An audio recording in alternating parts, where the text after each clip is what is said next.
it's a full life that Larry Brooks led, even though he was taken rather suddenly, and cancer is something that has never been fair.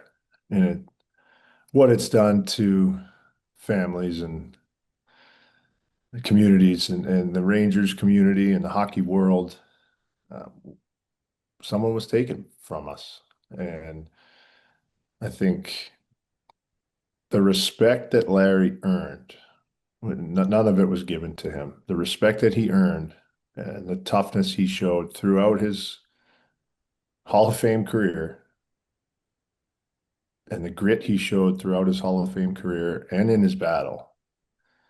Um, I'll never forget just how poor he felt the last time I saw him, and that was at the dinner that the Post had for us prior to the season to kick off the season, which was, lovely. I had to work, so I had to leave a little Eat bit and early, run. but yeah, he gutted it out, man. That's what he did with everything. He earned every single thing that he accomplished, and his the outpouring of love and the people that showed up is just a true sign of a life worth living. He accomplished something. You can't take much with you. And you can't take anything with you when you go, but you can leave a mark. You Mm. can be thought of in a certain way, and he certainly did that. And it's not it's not what you accomplish. It's how you make people feel. And just trying to put myself in your shoes, just seeing what he's done for you and how he's brought you along and helped you. That's that's what living life is about. How you Yeah. make people feel. Because we all have an expiration date, and you can teach your kids and grandkids lessons as he did, which was he was so proud showing me videos of his grandson Scott playing hockey. I would follow along. I'd ask him about it. We were very much aligned in that and youth hockey and just the game itself. I, I I couldn't believe it. I was shocked. I Maybe because we just know how tough Larry is. I know. He yeah, he's going to be missed, and he is missed. But he left an indelible mark. It's a high standard for you, Molly, and you're going to work your ass off every day to try and get up to that standard. I know it. Yeah, I definitely will. Yeah, I always wanted to ask a player how the Rangers prepared the team for Larry. I know you guys go through media training, and I'm sure they make a point to tell the players who the beat writers are and who they're going to be around every day. But I always envisioned Rangers PR putting Larry's picture up on a projector board and being like, "This, this is the guy you need to know." What do you remember about not only what the organization told you about him before you dealt with him, but what his reputation was in the locker room when you first got there?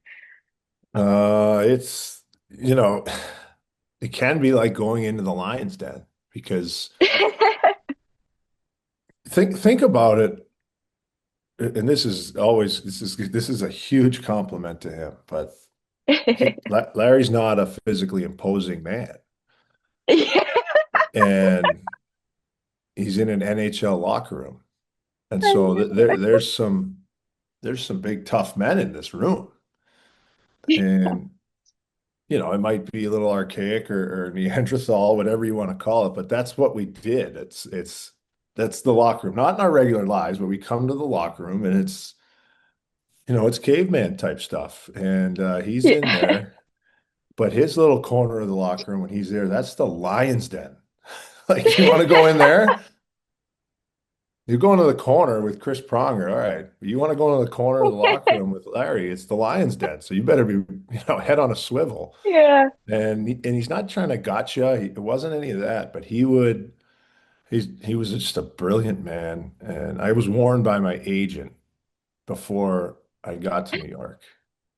And I had to remind my agent, like, I don't read, dude. Like, I don't read the paper. I don't read anything. I'm going to read the forecheck and the video. I'm not reading words on a page. Like, as I got older, I do read a little bit more now, but 23 years old, like, why do I need to know about this guy? And my agent made a point to tell me that. And my agent knew me since I was 16. Like, he knows I don't read, but he's like, dude, listen, Yeah. this guy, this guy will like chew you up and spit you out if you don't have your head on a swivel. So, and it was, man, right to the point, no fear there every single day. And my memories of him, because, I was an afterthought my first year, my second year started coming on. And I think I earned his respect in a way. And we would talk more. My memories of him were him and Torts going toe to toe. And it was like, and you heard what Torts said about him after his passing as well. He had so much respect for Larry, and if you can earn that guy's respect, you earned everybody's respect. He was difficult. We did have that media training. We sat down. They're going to lead you on with questions. They're going to make a comment and put the mic in your face. They taught us well. Like don't finish a reporter's sentence. All these different things. And that's why Finish a reporter's sentence. well, That's gold. you've seen some of these clips where they'll like Yeah. lead you on somewhere, won't ask you really a question and put the mic in your Yeah. face. And some of the it didn't always make us look great because you'd be looking at them on camera, being like, "Is there a question there?" And then you look like the ass. But that's what we were taught, and I thought it was a very good Yeah. lesson. He would figure out a way around that and get an answer Yeah. because he's like, you know, this brilliant man in here with a bunch of dummies, and he's like, "I'm going to figure out a way to get an answer there." And um, you know, we all had a lot of respect for him because again, he didn't miss a day. He was there every day. Yeah. And he would write Mhm. something. He could write a scathing article. He was there. He could write a nice article and he'd be there the next day after a bad game, ripping you apart again. Being like, what happened there? He expected, I think he expected from the National Hockey League players a consistency that he actually brought. And again, like you can't ask somebody to do something you're not doing, and he did it every day. Mm. So he was fair in that assessment. And there were others that came and went that I wasn't as fond of. Every year after, every year since the first year, I gained a new respect for Larry, I guess, which was, Mm.